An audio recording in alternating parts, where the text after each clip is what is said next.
panjang. Awas, batu. Awas, batu. Merapat ke dinding.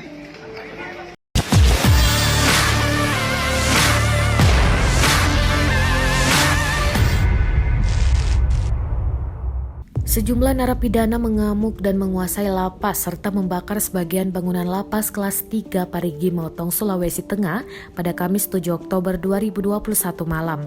Bukan saja menguasai sebagian besar ruang kantor lapas, mereka melakukan pengerusakan sejumlah fasilitas di dalam ruangan dan mengancam membakar surat-surat penting di dalam ruangan itu.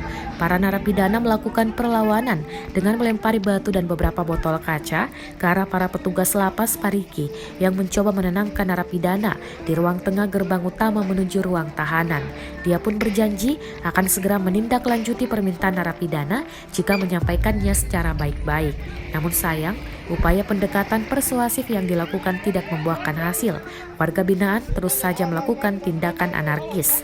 Mengantisipasi tindakan anarkis, para warga binaan yang semakin brutal, pihak kepolisian melepaskan tembakan peringatan, namun dibalas dengan teriakan provokatif. Narapidana yang berusaha menerobos gerbang utama menuju pintu keluar lapas.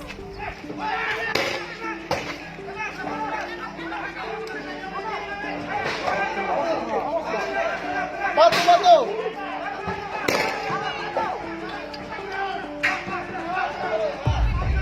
Tenang, batu.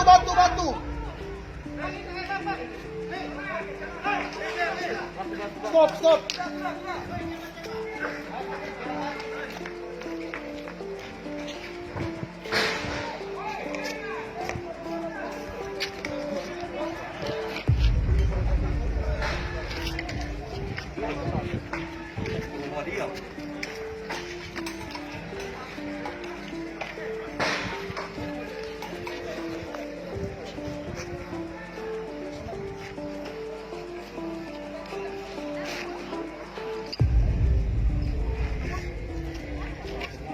Sudah dilepaskan pintu.